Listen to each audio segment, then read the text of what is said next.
started to say, just come on, let's fight our way out. We'll get through this somehow. We don't need you at all. You forced this upon us. It's too late to be honest. Please understand this because you're alive for me. If it makes you happy, and all life for you.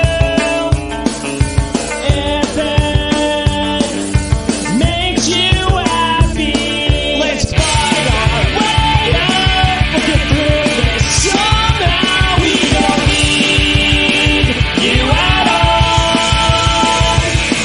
You forced this upon us. It's too late to be honest. Please understand this because The United States has no right, no desire, and no intention to impose our form of government on anyone else.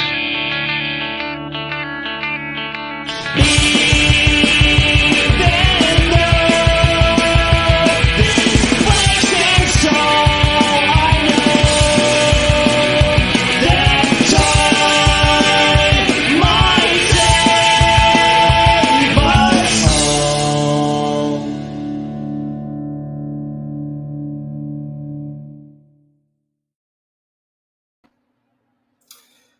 Hello, everybody, and welcome to the show. We are broadcasting live on the United Public Radio Network, UFO Paranormal Radio Network, 105.3 FM on the Gulf Coast, and 107.7 FM in New Orleans. We are also broadcasting live on social media. The show is brought to you by the Experiencers Support Association, and I am your host, Ryan Stacey. I'm a licensed private investigator, and as the Director of Investigations for the Experiencers Support Association, I use my investigative skills to dive headfirst into the hidden mysteries of UFOs, paranormal activity, and consciousness phenomena. Thank you for tuning in. I just want to say hello to everybody in the chat. Nobody commenting today, so hello when I see you. All right, so let's get into for those of you turning in for the first time, you'll want to check the other videos for replay. All right, so last week we talked about cases. Today we're going to talk about cases, but first I got to talk about Tessa News.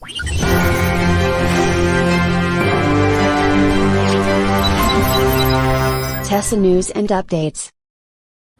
All right, so there's pretty much the same as last week, except Kindle and Amazon have finally published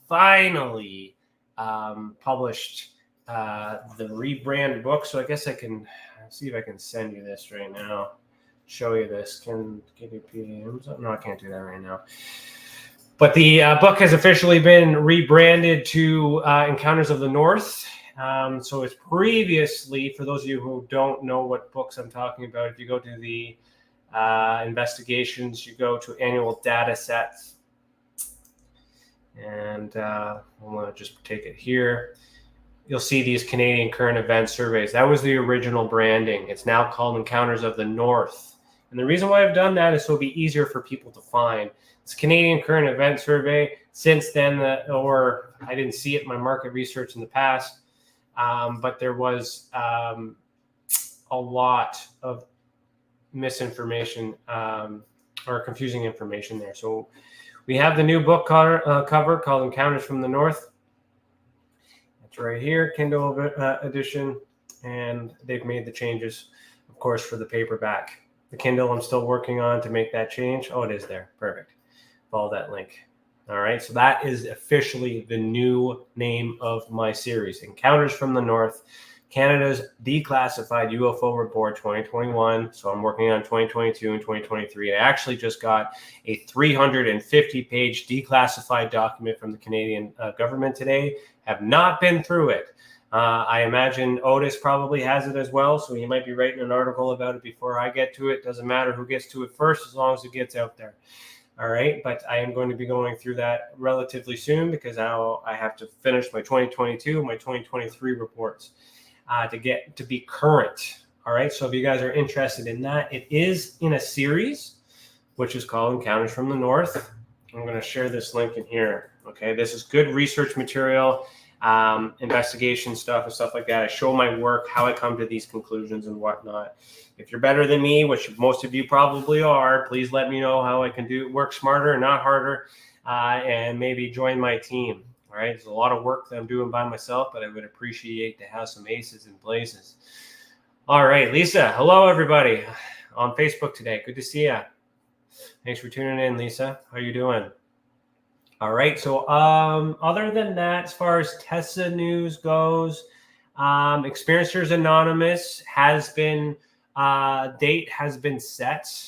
Let me see if I can get anything from the Facebook on this. Let's see here. Without signing in. Can I do that? Oh, I am signed in here. Inception, seeing myself live. So what do we got here? Yeah, so Experiencers Anonymous, shared experiencers.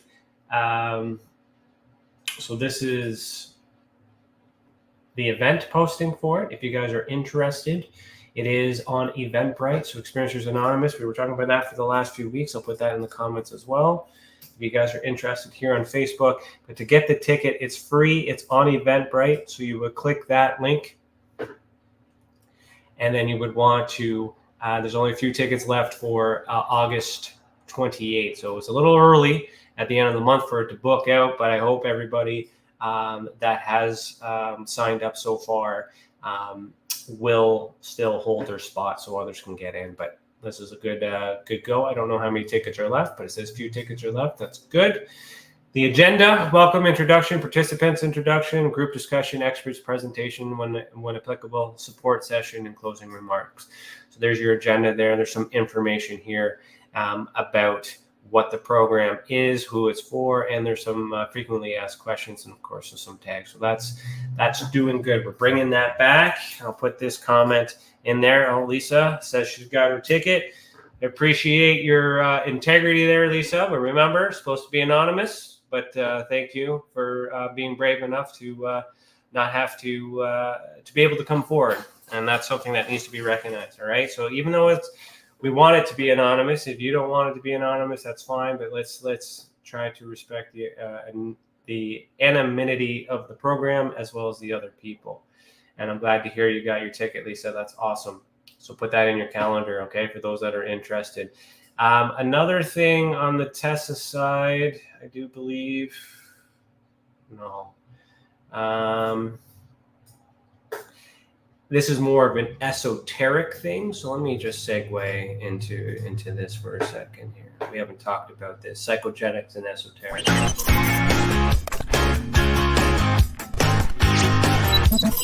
Psychogenics and esotericism. Excuse me. All right, I took a drink of my water there. Okay, so we don't talk about the esotericism enough or the psychogenics enough because I haven't gotten to these cases yet. But outside of the UFO realm, which is what I'm known for, my interest and my cream of the crop or claim to fame, I guess, or what I really like to do is really dive into the philosophy and the esotericism, especially in Freemasonry and things like that. So I'm at a position in my Masonic career where, spoiler alert, if you didn't know I was a Mason, the Rosicrucians, so let me see if I can find something to demonstrate what that is.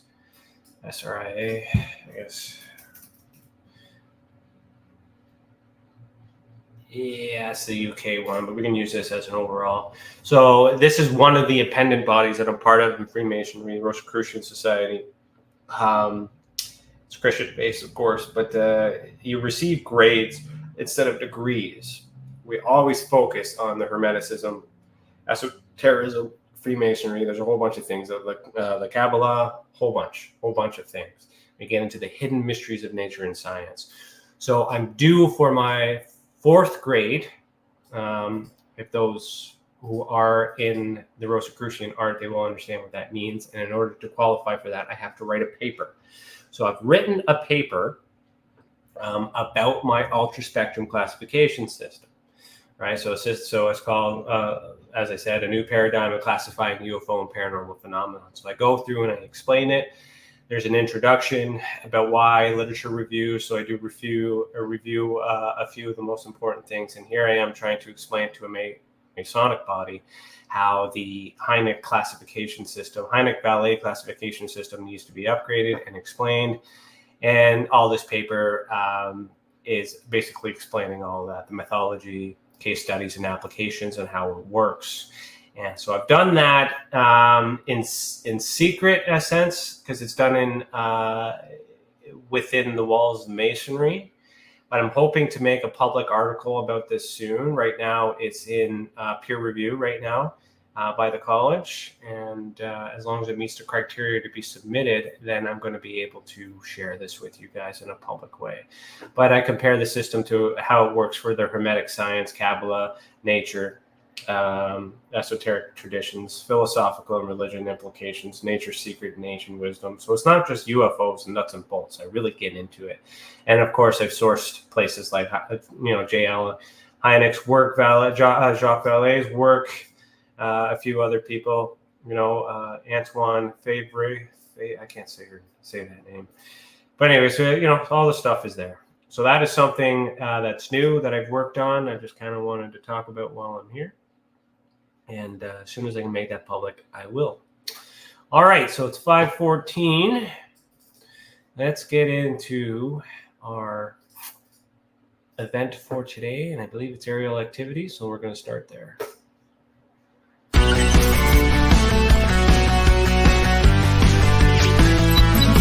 Aerial activity, sensory display. Okay, so if you go to investigations, go down the visual evidence database. That's how you get to this window here, okay, on the website, which is in the banner below. All right, I'm going to zoom in to Southern Ontario, which is where we currently are. And today, our topic, I guess the theme of the show today is a diamond-shaped craft and more. So let me just try and find that for us all here, somewhere down here. There's my diamond-shaped craft. So we're going to talk about this guy right here, and then whatever else we can. All right. So those of you new to the channel, just sit back and relax, enjoy, ask your comments if you have any, like, subscribe, all those fun things, and we'll go from here. So let me zoom in here. Oh, zooming in on the wrong screen. Pardon me. All right, so this is a diamond-shaped craft. This one was pretty cool to draw, and it was also beneficial that the witness was able to draw something significant for me to actually trace, essentially. So I'm just gonna zoom out here so I can narrate this video that's playing for you guys on radio. Trees in the background, a road on the side, and then this triangle craft. On October 22nd, 2011, between Lindsay and Manila, Ontario, Canada, an experiencer witnessed a diamond-shaped aircraft descend over top of his vehicle. All right, so just have a look at that for a second here. And if you've seen this before, I want to know. All right, here's the original drawings provided by the witness. The experiencer saw very specific details as the craft disappeared in the distance. Okay, now we're just showing all these different. So this experiencer was able to see it from different angles. Okay, these witness drawings that we're showing here.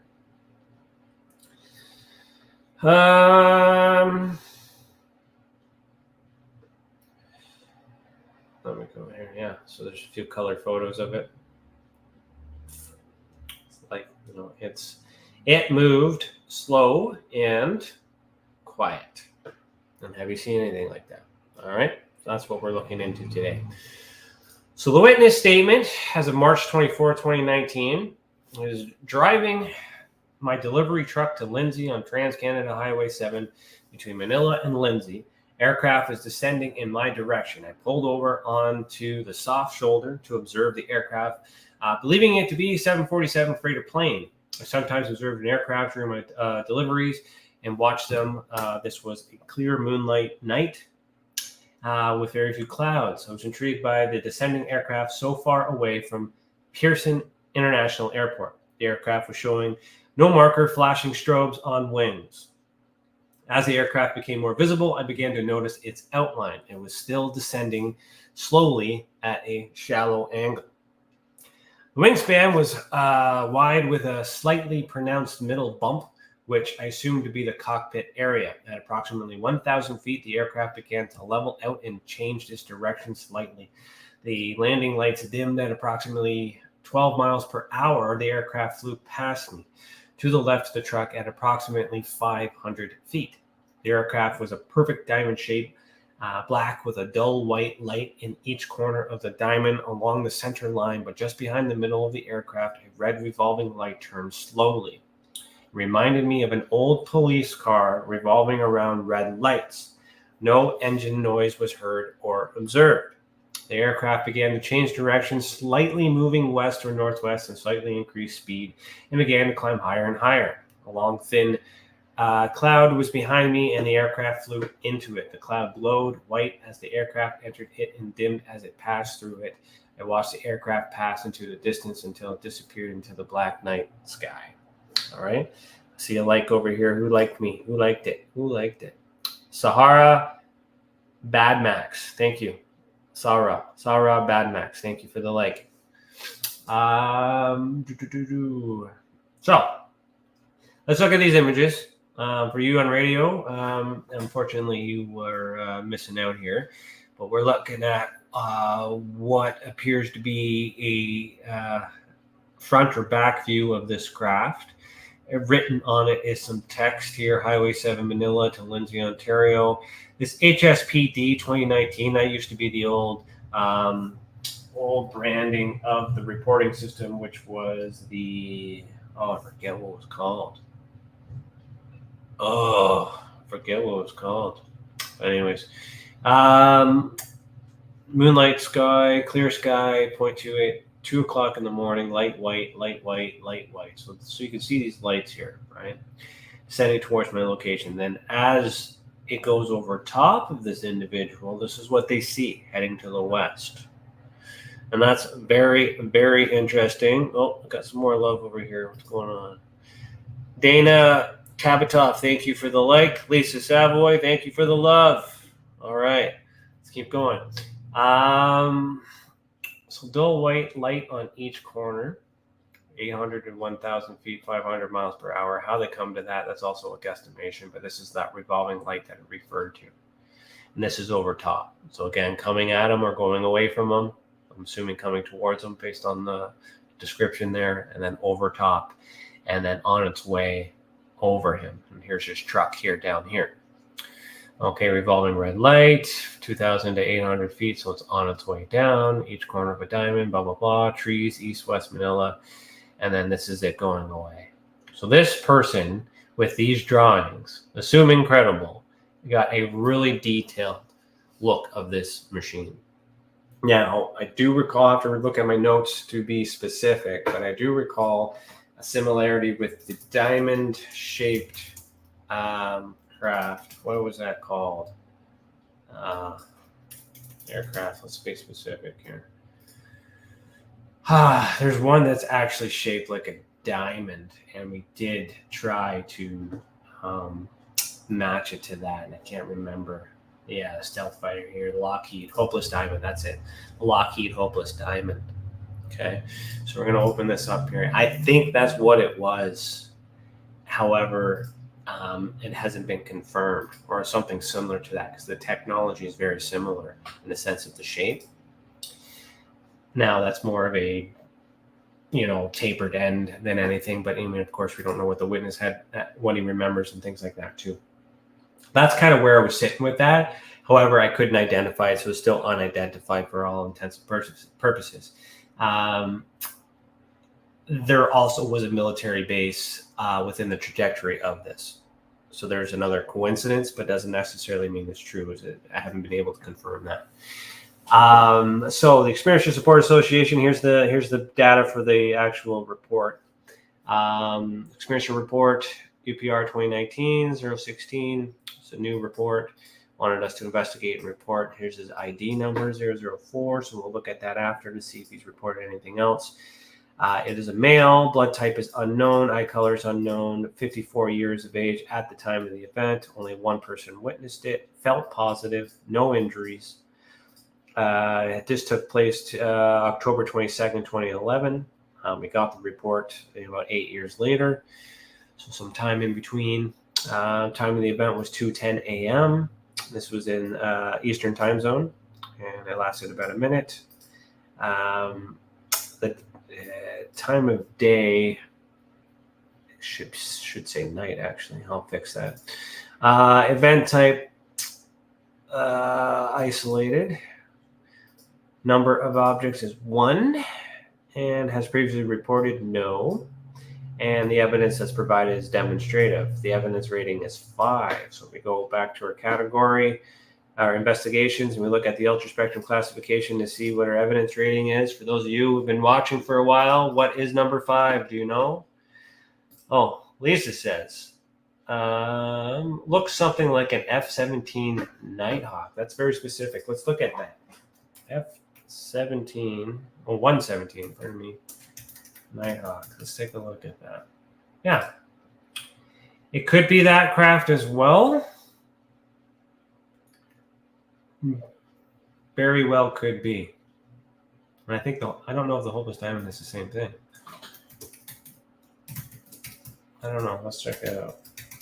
Again, this is back in 2019. I don't have my notes in front of me. Yeah, it's the same thing, Lisa. We're talking about the exact same craft. I should have known that, by the way.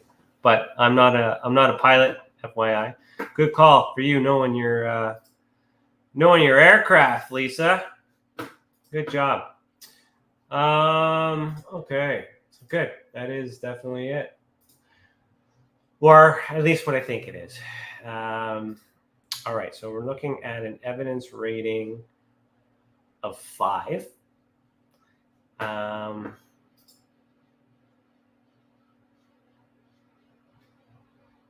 Yes, evidence rating of 5. So that's down here, and that's better. So original video or original photos with original video. So there is a video that accompanies this.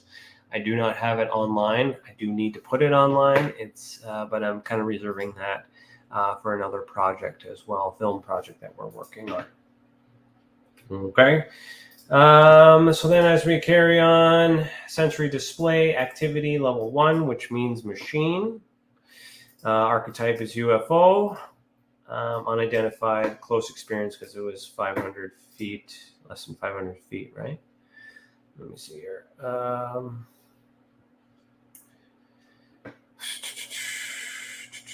So yeah, we're looking at, in between 100 and 500 feet as a close experience. And then uninvited, of course, and evidence is level 2 in terms of this scale here, which is just trace evidence, which we have analogical, which is just a drawing. All right, so that's the way that is. Now, if we look at his ID number, let me see if he has any other cases.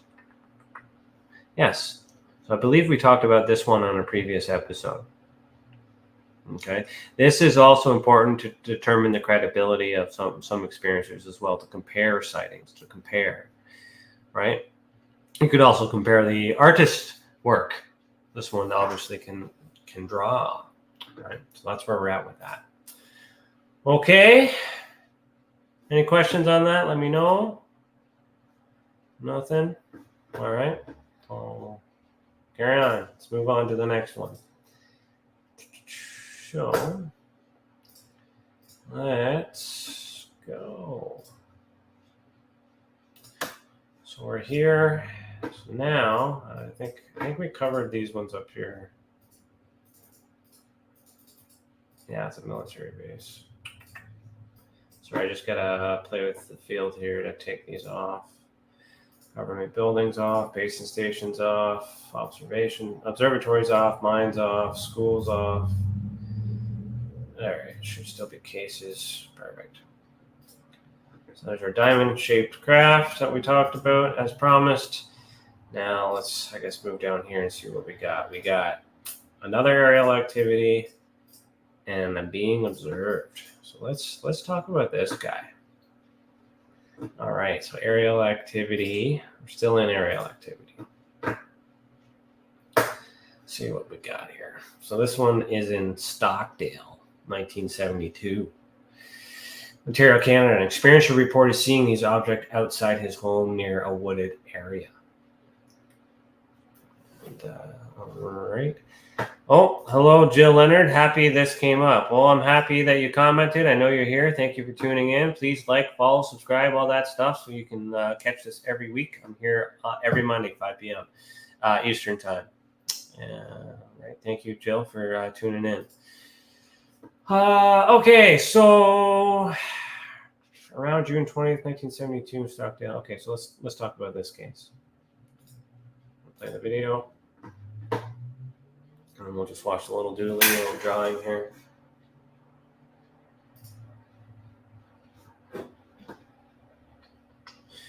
So there's a nice little grass and roads and trees for those on radio. It says around June 20th, 1972, Stockdale, Ontario, Canada, an experiencer reported seeing these objects outside his home in near a wooded area. All right. Now we're drawing the original drawing here. Sometimes it's hard to see.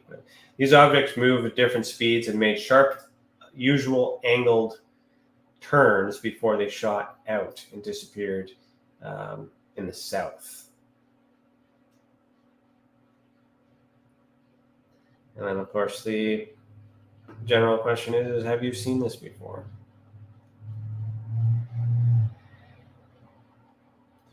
Anything like that?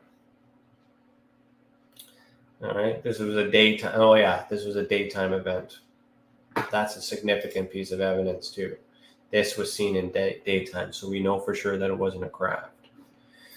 Jill Leonard says, "Will do. I have a CE5 group here in New Brunswick." Interesting, Jill. That's great that you're doing that. CE5 groups are something that I think a lot of people should do. I want to start up a bunch of CE5s as well under the Tesla banner. That is, in case you're interested and you're just getting familiar, if this is your first time seeing me and Tesla and all that other stuff, please check out our website. I'm going to put that in the comments for you here. One of the to-do lists up top of everything else that we're trying to do here in Canada is network and create some chapters in the area. So if you're interested in that at all, please send an email. I'm going to put our email in the comments here as well. Anyone listening who might have a CE5 thing as well. And maybe we can work together to cross-promote it, encourage other people to join, and add our Tesla flair to it. Maybe, get some assistance out there in exchange for getting some reports, especially if you catch something and things like that. So I appreciate you tuning in. I appreciate your effort. Thank you so much for, doing all that stuff. Jill also continues to say, I've been heavily in the contact field for a few years. I will reach out. Perfect. Looking forward to it. We also have a podcast where you could be interviewed. It's called Beyond the Tinfoil Hat. That airs on Tuesday, which is tomorrow night. With comedian magician Danny Whitson and sometimes co-host Chris Green. So we can get you on that as well as an experiencer if you're interested. So please send us an email and someone will get that started for you. Thank you so much. And this is the nice part about you guys commenting. I need that feedback. If you guys don't talk, I can't talk to you. If you got a thought, you got an idea, if you got a problem, this is the space to do it. Comment. All right. Thanks. Jill says thanks. You're welcome. I'm over reading everything because we have radio and radio can't see these visuals. So, I'm trying to, I really, really do need chatter. So this is good. Thank you so much. Okay. So, on the CE5 topic, these are probably majority of what's being seen during a CE5. I've done a CE5, we talk about that after. Let's finish this report, and then I'm going to segue into CE5 here. Okay, so it was an orange, not like the sun on most days. It had a halo effect, like an aura around it. It had a balloon-like controlled movement. It was not normal behavior for an airplane. The object moved in right angles at rapid speeds, but a playful way, meeting up with a second object, of its kind. It resembled a lesser light, playful moving on a wall. The third one appeared out of nowhere, out of the forest area in the front of the two others, and within a blink of an eye, they shot out and disappeared in the south. So here's the original drawing. For that to happen in 1972, we know drones did exist back then. We don't really know what this is, but the fact that it's a daytime sighting, that's got me curious and definitely interested, especially if this third object was witnessed. That's assuming that this is what happened, okay? I have to take the credibility of the experience at face value. Judy Campbell, I see you liked it. Thank you. Thank you for tuning in. And go from there. All right, so this is still under the Ultra Spectrum report, experience report. New investigative report, experiencer's ID is number 9. It's a male, unknown, brown, 12 years old at the time of the event, witnessed by himself, positive, no injuries, so that's all good. 1972, June 20th, in and around my birthday. June 20th, daytime sighting.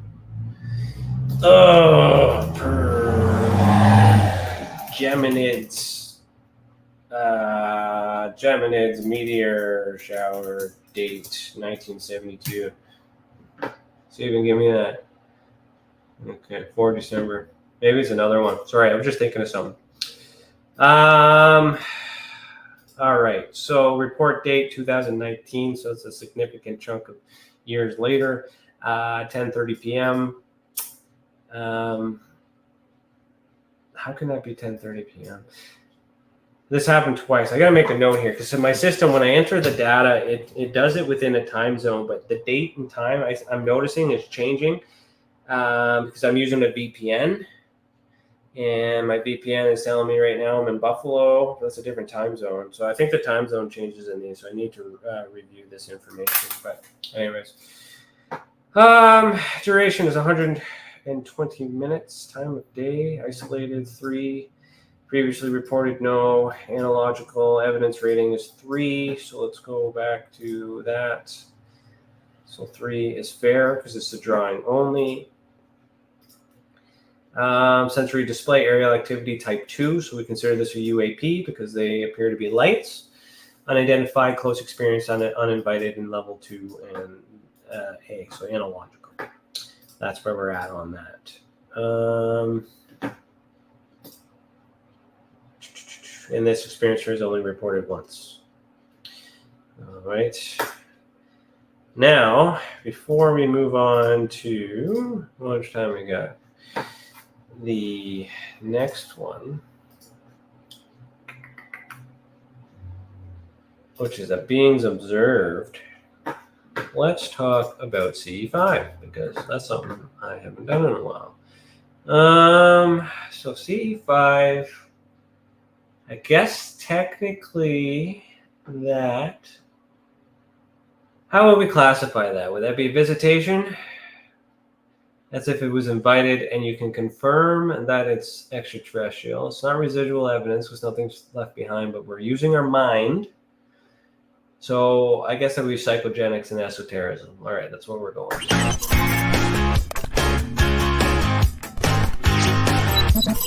Psychogenics and esotericism.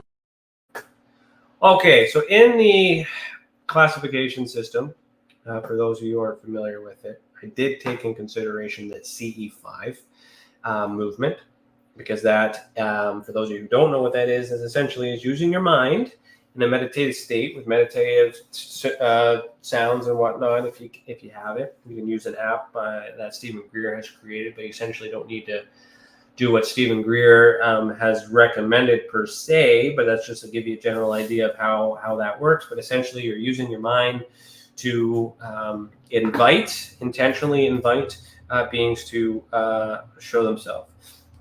Jill says human initiated contact. Yes, another word for it would be HIC. What is it called? It used to be free and NRC or NCIU or whatever. I can't remember what they're called. with Ray Hernandez. They're using the term HIC, but hic is something that they don't like. But whatever you call it, essentially what it is you are using your mind. So in using that as an example, we would classify that as a close experience within 100 to 500 feet. Or it could also be a remote experience, depending on what we know. It also could be a mental experience, depending on perspective. Depends on the information we get from the experiencer. Okay, so that's a little tricky, but we'll classify those based on the information that's been provided. Subclass information, so in this particular case, this would be invited. So we are intentionally using our mind to make contact and wanting to get an actual result. So we're using our sight. We're also using our mind. We may also be using our ears to hear it, smell, taste. All the senses work in this thing. Now, if you're doing a CE5, Jill, and you don't have any evidence of this, then to get a level 2 trace evidence, then you need to draw what you saw, or perhaps explain your memory. So a report must be good. If some traumatic event had happened as a result of that, that also becomes trace evidence because that's left behind. Or a physical ability happened to be used or developed in order to do that, and that was documented, then we can classify it that way. To prove the psychic ability would be another report on its own, because then we need to clarify whether or not a psychic ability was actually used in this instance versus a coincidence. Yeah, so Jill says documenting is key. Exactly. That's what we're trying to do, is get better data here to make better sense of what's going on and remove the fluff here. At the same time, putting everything in the right categories. So level 3 is if you have something to demonstrate. So do you have a picture? Do you have a video? Okay, but you also can draw, because the pictures in the video might not actually show everything. That's how you move up to level 3. Documentary would be maybe a government report on top of that, a government sighting, declassified document, or a physical. You know, the craft happened to land in front of you, left a piece. We can get physical there. We can get forensics, DNA, perhaps, or some biological microorganism of some sort that we can analyze. So that's how you get into a level 3. The easiest, of course, is just taking out your phone and taking a picture or video. And then, of course, with CE5s, those are usually typically done with 2 to 3, like at least more people. So we're getting into a level 4 here for sure if all that stuff is done right. If you do it by yourself, it can still land here in 3, but with 2 to 3 more witnesses, or 4 or more, that makes it more significant, which makes this a level 4B. But with the CE5, that's how we're going to get into the level 5, which is contact. So you have back and forth communication with validation or an immediate reactive response. Now, this is tricky because you're going to need, for your CE5 to do a report, you're going to need to do some drawings, and you're going to need to provide a picture and a video, and you're going to have some witnesses and have them all do the same thing. Then we can analyze everything and try to determine whether or not the object seen is unknown. And if it's unknown, to determine the back and forth communication with validation, we would have to measure the reaction time if the intention was known in the video. So if you can say stuff out loud as well as thinking it, then you can document that. The immediate reactive response would be similar to like, hey, show me something, and then boom, within a second it happens, right? This also can be used for seances, when they're like, show me a sign, blow out this candle, yada, yada, then all of a sudden this candle goes out. If we can rule out that there wasn't any wind involved or someone didn't blow it out, then that's how we would get a level 5. This is the money category here that we want, because all these things are stacked here. However, it's really hard to get. So I'm just using that as an example to explain, while you're doing your things, do these things, make a report, everybody wins. Jill says, I use Canva and editing to recreate the contact experiences. Awesome. Canva is a great tool. We use it here as well. It is a very, very good tool. Jill, are you part of an organization and you're doing all this stuff? Or are you doing this on your own out of the kindness of your own heart? Because you probably likely are an experiencer yourself trying to search for answers like everybody else who becomes investigators. Something happened to them and they're looking because your skills and set as well might be something that we can use. Angela, good to see you. Thanks for liking. Why don't you say hello? Kenneth Bird, good to see you. Thanks for liking. Yeah, because those little recreation videos that I showed you on the visual evidence is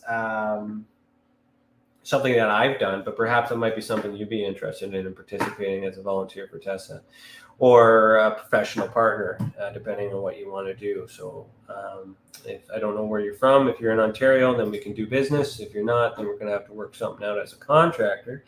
But she also says it created a provincial CE5 group. That is awesome. Are you in charge of that? Are you part of an organization? Because if you're part of an organization, then we need to talk. We want to talk to that organization. If you're on your own, then let's find a way that we can work together and get that provincial CE5 group in front of a lot more people and hopefully create a opportunity for others to do the same in their province. I'm in Ontario. Yes, I'm in charge, not part of an organization. Perfection.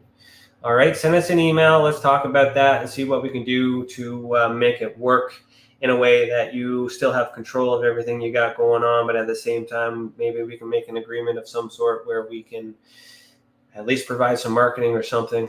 So you're in New Brunswick. Perfect. You're in Canada. Love it. Thank you, thank you, thank you.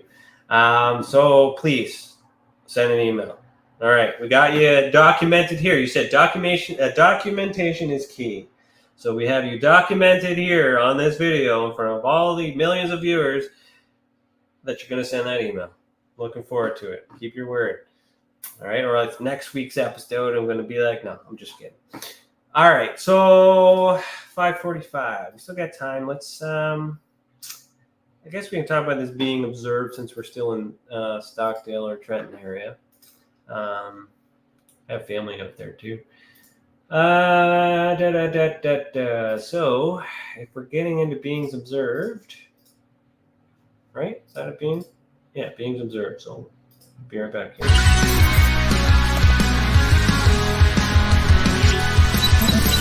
Beings observed, intent unknown. All right. So Jill had said, yes, I am fully into this. We'll reach out by tomorrow evening. Awesome. Let's get you on the podcast too. That'd be great. All right.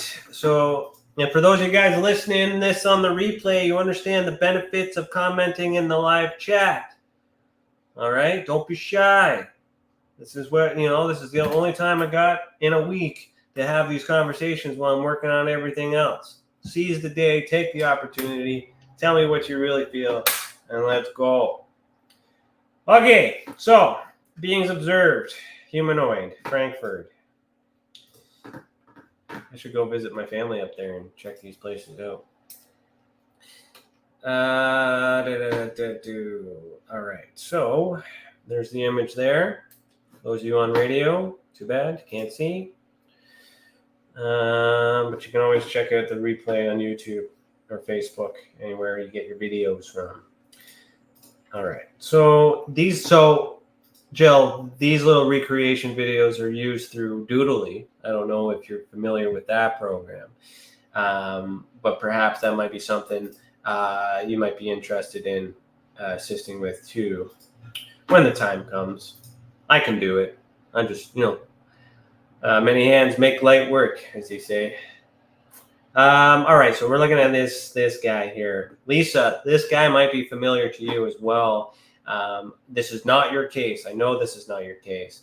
But I'm interested in your comments about the similarities and differences. And we'll eventually get to yours. All right, so around July 4th, 1982, in Frankfurt, Ontario, Canada, an experiencer was startled awake by this being. Okay.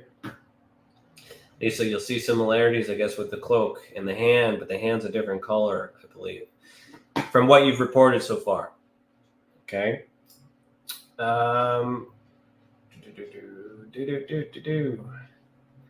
Next drawing. He saw its hand raise as he felt his body push back against the wall. He eventually passed out and woke up the next morning 8 hours later. So there's the original drawing there.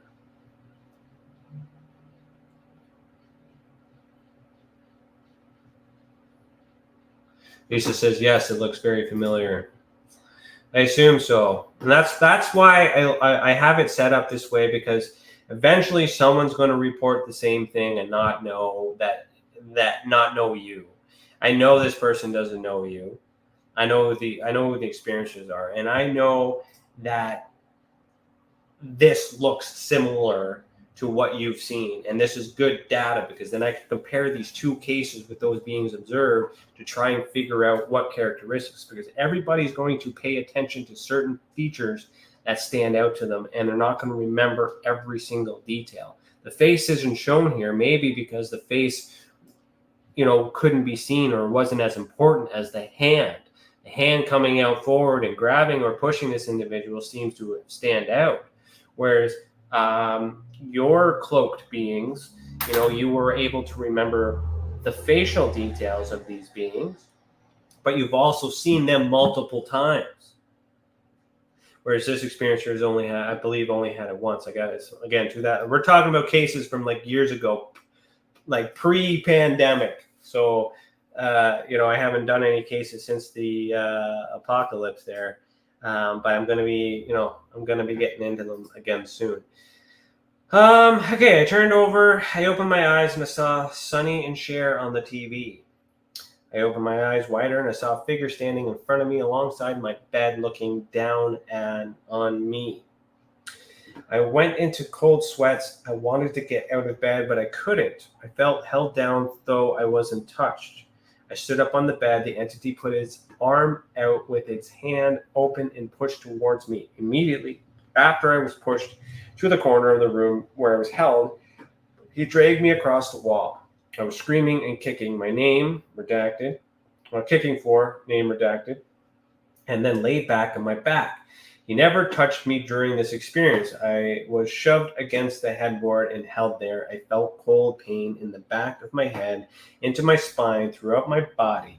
It pulled its hands back and the pressure and pain went away. The next thing I remember is waking up and going to work, feeling refreshed, as if I had 8 hours of sleep. I didn't break these down on the other ones, but I think maybe I can do some statement analysis on this. So I turned over, I opened my eyes, and I saw Sonny and Cher on the TV. So why wasn't he watching the TV? Obviously, it was in some sort of sleep state, resting state. Opened my eyes wider, and I saw a figure standing in front of me alongside my bed. So it's possible they were in a dream state. Possible. Probable, likely, depends on where you see, but we don't have enough evidence to assume that. Looking down on me, I went into cold sweats, so there was obviously a reaction. And even if this was a dream, it could be very real, right? Cognitive events still need to be investigated, because we don't know what happens in those states. And Lisa, in your events, you weren't really sleeping, I don't think, at least in the ones you've reported. So that particular, and seeing something that's similar to what you reported is interesting to me. I wanted to get out of bed, but I couldn't. So there's a bit of paralyzation. So is it because he's sleeping, or is some technological event? I don't know. Felt down even though I wasn't touched. Felt held down. I stood up on the bed. The entity put its arm out with its hand open and pushed towards me. So there's obviously some kinetic energy that was used in that instance. If that's in the physical, that is phenomenal and terrifying at the same time. If that's in the dream state, then anything can happen, but it doesn't mean it's not happening.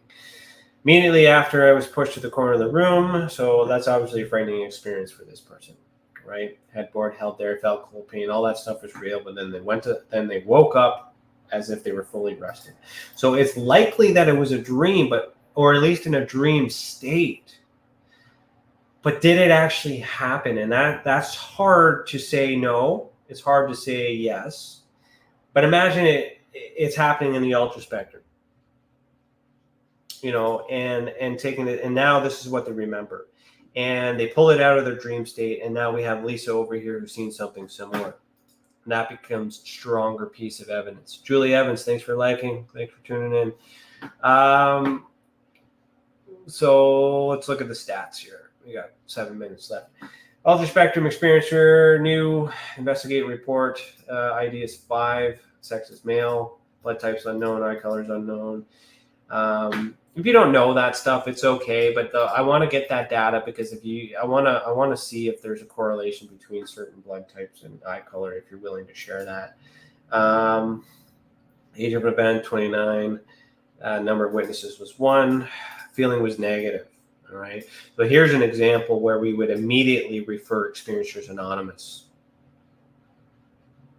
Okay, that's a marker. It tells us, okay, they need to talk to someone about their experience and get some validation because they can't wait for an investigation. Happened 1982. Time of event was 7 p.m. Eastern time, 15 minutes at night, isolated. Previously reported, yes. So we'll check to see what else they reported if it's on here. Third party involvement, no. Analogical, so they provided a drawing. Level 3, so it's fair. Beings observed, humanoid. All right, because it appears to be human because there's 1, 2, 3, 4, 5 fingers. We don't see the legs. We see 2 arms, so the assumption is a bipedal something. So humanoid is where we did it, and we did a subtype of 7. That might be transmedium. No, unknown. We don't know what the body type is, and that's likely because of what we see in this image here is I don't see their legs. So we don't know whether or not they have legs, and we can't make assumptions.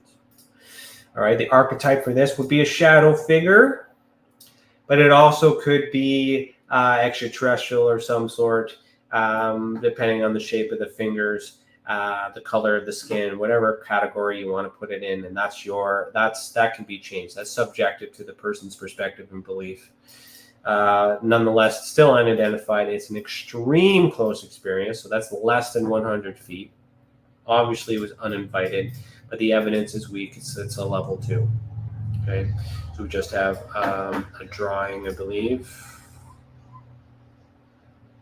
Or third party or non-original material, right? Okay. So this is classified third party or non-original material because it was the son that made the report for the father.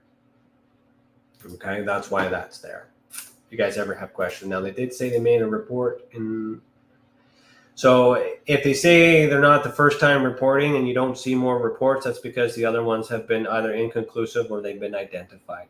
So you're only going to find cases that I haven't solved yet, or at least haven't had enough evidence for it. And if you know what it is, please tell me what it is. We're eventually going to be looking for investigators and researchers too. There's a pilot program coming too, but right now I'm focusing on EA and possibly a CE5 is what we're going to be working on next. So there's lots of things Tessa wants to do. I just need more people to do it, or to assist and help. Everything that you need to, we have everything that we need to assist everybody in the world. Although I'm focused on Canada. Sorry, 1 second here. We did the diamond shape one, so I think we're going to come down here for next week. Take a screenshot, Chris, for you when you're asking me on Thursday what the next show is about. Right here. I'll figure that out. What do we got? Oh, more aerial activity and more beings observed. So we'll probably check that out next week. Okay, so I'll just close this here. Just a reminder, everybody, if you want to support the disclosure and everything that I'm doing to help keep it free for everybody, I do have a Patreon account that does also help pay for the podcast and the other podcast that's on tomorrow night, as well as the time for Mr. Danny Whitson. All right, everything helps. Okay, this is a private. I do private stuff on here as well, depending on what you need. It's one-on-one. You're working with me directly. You don't have to go through the Tessa wall to get a hold of me. That's my personal support area for those who follow me and what I do in and without Tessa. And of course, what else we got going on here? So who's on the show tomorrow? Tomorrow we have June Edwards, all spare in love and karma, paranormal and psychic medium. So that's the conversation tomorrow on Beyond the Tinfoil Hat. So wherever you're watching this or listening to this, unless you're on my page, if you're on my Facebook page, you're not going to get this. You got to head over to the Tessa page to do that, to find that. Jill, while I have you here, if you're still here, if you were doing a CE5 and it was under Tessa or however we make that work, people would see it here as well. We also have a full event list that we can add things up as well. EA will be here too. We got to add that. We haven't done it yet, but that's on the way. You're going to see that, what's coming up, and all these other things, okay? And if you want to go back, check the calendar, see what you missed, you can play with that, all that stuff there. Newsletter is going to be coming out. Unfortunately, I didn't have any time to write any new articles. Apologize. But I do have that declassified document of 300 and some odd pages I need to look at. So there will be some stuff coming out, but I'm currently focusing on the logistics of Tessa right now. So that way I can get all our aces in places. If you guys are interested in joining, please volunteer if you want. If you if you're one of those people that think you deserve to be paid, let's have a conversation. Tell me, let's, it's not like paying is taboo, but my criteria for paid work is a lot higher than my criteria for volunteering your time. So, and we're all in this together, and all these other things as well. So the more people we have, the stronger we get. I have everything set up. I just need people to run these departments and collectively help everybody where we can and when we can. All right.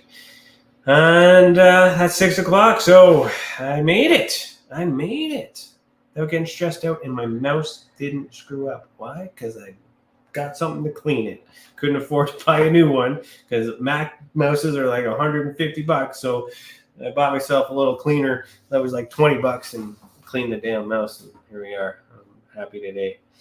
All right, kids, I have to leave. So if you have a mysterious encounter with the paranormal, UFOs, extraterrestrials, or any other paracryptid, head over to experiencesupport.org and click that purple button on the top right corner and submit your experience. That the others who have reported, the more reports we get, the more we'll understand this phenomenon, how they affect our people. That the others who have already reported be that example that proves we are making a difference. If it weren't for these reports, we would not be able to do what we do, and we thank you for that. Thank you for tuning in to this episode of The Skeptical Sleuth, broadcasting live in the United Public Radio Network, the UFO Paranormal Radio Network, 105.3 FM on the Gulf Coast, and 107.7 FM in New Orleans. We also broadcasting live on social media, and the show was brought to you by the Experiencer Support Association. Remember, one lie is enough to question all truths. Thank you for watching. Keep your eyes in the sky, and as always, heed the world. Peace. If you want to really, really find out about Ryan, ask him about all his work and UFOs in Ontario. Ryan is one of Canada's leading new UFO investigators. He conducts and oversees UFO investigations on a constant basis. He's compiled a tremendous amount of data regarding UFOs in Canada. I have used his research extensively. He's much more than a one-dimensional character. He's an authority on UFOs and investigating them, Meg. Wow! Really goes over how UFO investigations are done and what are some of the mistakes that people make when they submit evidence. For starters, don't edit your videos or photos before you send them. He would come out with an annual report on not only the number of sightings, but how many were unexplained, unknown, or just, nothing could be said.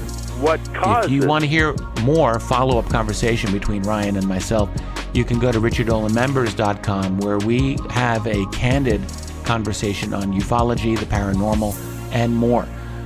And remember, while we learn and grow and search for the truth, let's be good to each other.